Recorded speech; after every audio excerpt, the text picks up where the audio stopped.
जय श्री राधे कृष्ण। आप सभी का आपके अपने YouTube channel BK Mishra present में बहुत बहुत स्वागत है। आइए आज आप सब सुनेंगे नवरात्रि के पहले दिन श्री दुर्गा सप्तशती पहले अध्याय की कथा। तो बोलिए प्रेम से माता दुर्गा की जय, नव दुर्गा देवी की जय, सर्व देवी देवता की जय। पहला अध्याय। इस अध्याय में मेधा ऋषि का राजा सूरत और समाधि को देवी की महिमा बताते हुए मधुकैटभ वध का प्रसंग सुनाया गया है। महर्षि मार्कंडेय जी बोले, सूर्य के पुत्र सावर्णी की उत्पत्ति की कथा विस्तार पूर्वक कहता हूँ, सो सुनो।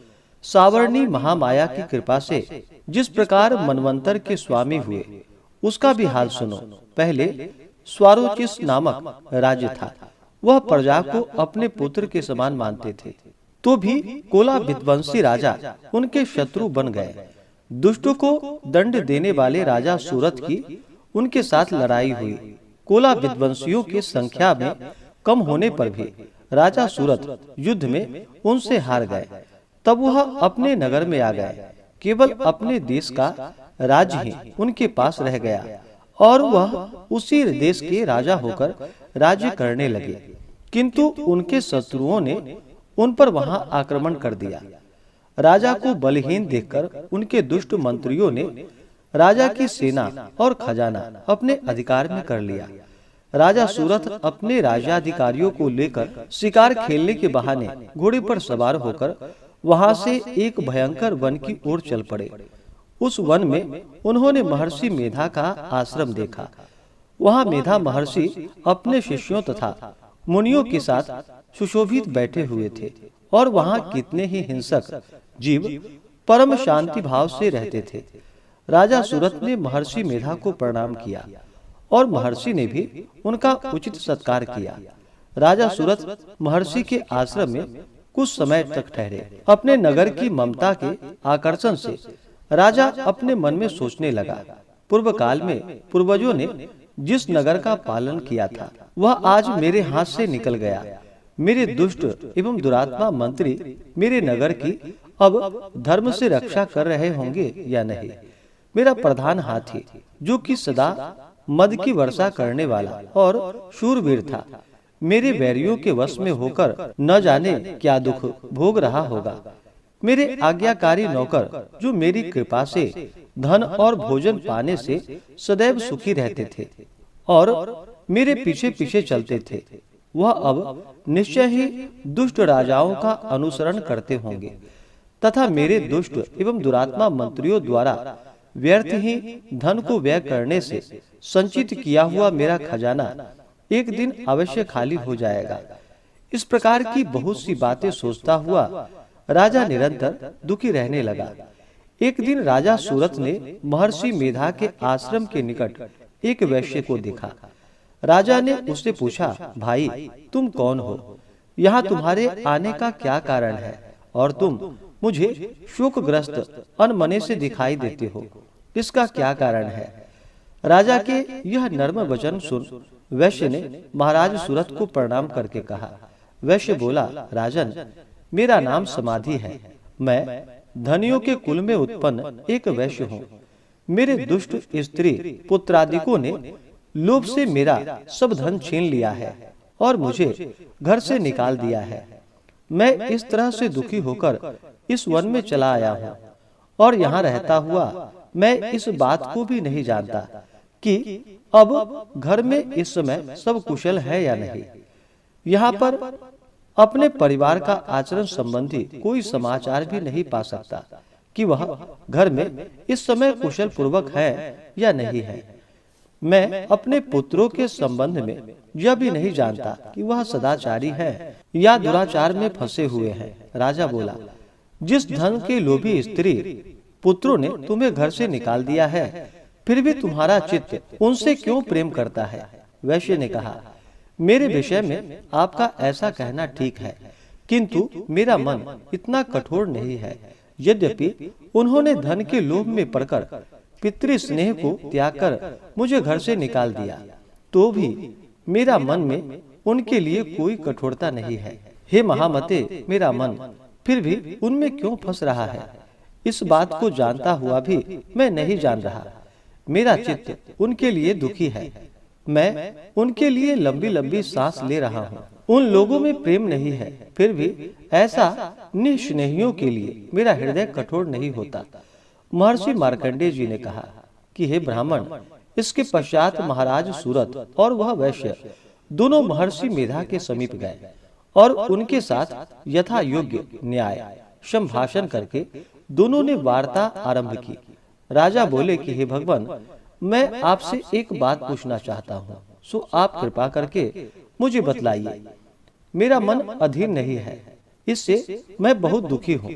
राज्य धनादि की चिंता अभी तक मुझे बनी हुई है और मेरी यह ममता अज्ञानियों की तरह बढ़ती जा रही है। और यह समाधि नामक वैश्य भी अपने घर से अपमानित होकर आया है। इसके स्वजनों ने भी इसे त्याग दिया है। स्वजनों से त्यागा हुआ भी यह उनसे हार्दिक प्रेम करता है। इस तरह हम दोनों ही दुखी हैं। हे महाभाग, उन लोगों के अवगुणों को देखकर भी हम दोनों के मन में उनके लिए ममता जनित आकर्षण उत्पन्न हो रहा है। हमारे ज्ञान रहते हुए भी ऐसा क्यों है? अज्ञानी मनुष्यों की तरह हम दोनों में यह मूर्खता क्यों है? महर्षि मेधा ने कहा, विषम मार्ग का ज्ञान सब जंतुओं को है। सबों के लिए विषय पृथक पृथक होते हैं। कुछ प्राणी दिन में नहीं देखते और कुछ रात को, परंतु कई जीव ऐसे हैं जो दिन तथा रात दोनों में देख सकते हैं। यह सत्य है कि मनुष्यों में ज्ञान प्रधान है, किंतु केवल मनुष्य ही ज्ञानी नहीं होता। पशु पक्षी आदि भी ज्ञान रखते हैं। जैसे यह पशु पक्षी ज्ञानी है, वैसे ही मनुष्यों का ज्ञान है। और जो ज्ञान मनुष्यों में वैसे ही पशु पक्षियों में है तथा अन्य बातें भी दोनों में एक जैसे ही पाई जाती है। ज्ञान होने पर भी इन पक्षियों की ओर देखो। अपने भूख से पीड़ित बच्चों की चोंच में कितने प्रेम से अन्न के दाने डालते हैं। हे राजन, ऐसा ही प्रेम मनुष्यों में अपनी संतान के प्रति भी पाया जाता है। लोभ के कारण अपने उपकार का बदला पाने के लिए मनुष्य पुत्रों की इच्छा करते हैं और इस प्रकार मोह के गड्ढे में गिरा करते हैं। भगवान श्री हरि की जो माया है, उसी से यह संसार मोहित हो रहा है। इसमें आश्चर्य की कोई बात नहीं है, क्योंकि वह भगवान विष्णु की योग निद्रा है। यह माया ही तो है जिसके कारण संसार मोह में जकड़ा हुआ है। यही महामाया भगवती देवी ज्ञानियों के चित्त को बलपूर्वक खींचकर मुंह में डाल देती है और उसी के द्वारा संपूर्ण जगत की उत्पत्ति होती है। यही भगवती देवी प्रसन्न होकर मनुष्य को मुक्ति प्रदान करती है। यही संसार के बंधन का कारण है तथा संपूर्ण ईश्वरों की भी स्वामिनी है। महाराज सूरत ने पूछा, भगवान, वह देवी कौन सी है जिसको आप महामाया कहते हैं? हे ब्राह्मण, वह कैसे उत्पन्न हुई और उसका कार्य क्या है? उसके चरित्र कौन कौन से हैं? प्रभु, उसका जैसा प्रभाव हो, जैसा स्वरूप हो, वह सब कृपा कर मुझसे कहिए, मैं आपसे सुनना चाहता हूँ। महर्षि मेधा बोले कि हे राजन, वह देवी तो नित्य स्वरूपा है। उनके द्वारा यह संसार रचा गया है, तब भी उसकी उत्पत्ति अनेक प्रकार से होती है। वह सब आप मुझसे सुनो। वह देवताओं का कार्य सिद्ध करने के लिए प्रकट होती हैं। उस समय वह उत्पन्न हुई कहलाती है। संसार को जलमय करके जब भगवान विष्णु योग निद्रा का आश्रय लेकर शेष शैया पर सो रहे थे, तब मधु कैटभ नाम के दो असुर उनके कानों के मैल से प्रकट हुए और वह श्री ब्रह्मा जी को मारने के लिए तैयार हो गए। श्री ब्रह्मा जी ने जब उन दोनों को अपनी ओर आते देखा और यह भी देखा कि भगवान विष्णु योग निद्रा का आश्रय लेकर सो रहे हैं, तो वह उस समय श्री भगवान को जगाने के लिए उनके नेत्रों में निवास करने वाली योग निद्रा की स्तुति करने लगे। श्री ब्रह्मा जी ने कहा कि हे देवी, तुम ही स्वाहा, तुम ही स्वधा और तुम ही वशटकार हो। स्वर भी तुम्हारा ही स्वरूप है। तुम ही जीवन देने वाली सुधा हो। नित्य अक्षर प्रणव में अकार, उकार, मकार, इन तीनों में माताओं के रूप में तुम ही स्थित हो। इसके अतिरिक्त जो बिंद पथ अर्धमात्रा है, जिसका कि विशेष रूप से उच्चारण नहीं किया जाता है, हे देवी, वह भी तुम ही हो। हे देवी, संध्या, सावित्री तथा परम जननी तुम ही हो। तुम इस विश्व को धारण करने वाली हो। तुमने ही इस जगत की रचना की है और तुम ही इस जगत का पालन करने वाली हो। तुम ही कल्प के अंत में सबको भक्षण करने वाली हो। हे देवी, जगत की उत्पत्ति के समय तुम सृष्टि रूपा होती हो, पालन काल में स्थित रूपा हो और कल्प के अंत में संहार रूप धारण कर लेती हो। तुम ही महाविद्या, महामाया, महामेधा, महारात्रि और मोहरात्रि हो। श्री ईश्वरी और बोध स्वरूपा बुद्धि भी तुम ही हो। लज्जा, पुष्टि, तुष्टि, शांति और क्षमा तुम ही हो। तुम खड्ग धारणी, शूल धारणी, घोर रूपा तथा गदा, चक्र, शंख और धनुष को धारण करने वाली हो। बाण, भुसुंडी और परिध भी, यह भी तुम्हारे ही अस्त्र हैं। तुम सौम्य और सौम्यतर हो। यही नहीं, बल्कि जितने भी सौम्य तथा सुंदर वस्तुएं इस संसार में हैं, उन सबसे बढ़कर सुंदर तुम हो। पर और अपर, सबसे पर रहने वाली सुंदर तुम ही हो। हे सर्वस्वरूपे देवी, जो भी असत पदार्थ है और उनमें जो शक्ति है, वह भी तुम ही हो। ऐसी अवस्था में भला तुम्हारी स्तुति कौन कर सकता है। इस संसार की सृष्टि, पालन और संहार करने वाले जो भगवान हैं, उनको भी जब तुमने निद्रा के वशीभूत कर दिया है, तो फिर तुम्हारी स्तुति कौन कर सकता है। मुझे भगवान विष्णु तथा भगवान शंकर को शरीर धारण कराने वाली तुम ही हो। तुम्हारी स्तुति करने की शक्ति किसमें है। हे देवी, तुम तो अपने इन उदार प्रभावों के कारण ही प्रशंसनीय हो। मधु और कैटभ जो भयंकर असुर हैं, उन्हें मोह में डाल दो और श्री हरि भगवान विष्णु को भी जल्दी जगा दो और उनमें इसको मार डालने की बुद्धि भी उत्पन्न कर दो। महर्षि मेधा बोले, हे राजन, जब श्री ब्रह्मा जी ने देवी से इस प्रकार स्तुति करके भगवान को जगाने तथा मधु और कैटभ को मारने के लिए कहा, तो वह भगवान श्री विष्णु के नेत्र, मुख, नासिका, बाहु, हृदय और वक्ष स्थल से निकलकर ब्रह्मा जी के सामने खड़ी हो गई। उनका ऐसा करना था कि भगवान श्री हरि विष्णु तुरंत ही जाग उठे और दोनों असुर को देखा, जो कि अत्यंत बलवान तथा पराक्रमी थे और मारे क्रोध के, जिसके नेत्र लाल हो रहे थे और जो ब्रह्मा जी का वध करने के लिए तैयार थे। तब क्रुद्ध हो उन दोनों दुरात्मा असुरों के साथ भगवान श्री हरि पूरे 5000 वर्ष तक लड़ते रहे।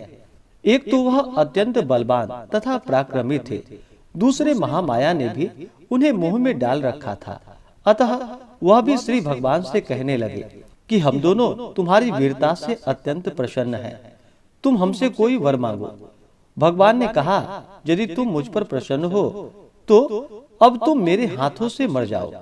बस इतना सा ही वर मैं तुमसे मांगता हूँ। यहाँ दूसरे वर से क्या प्रयोजन है।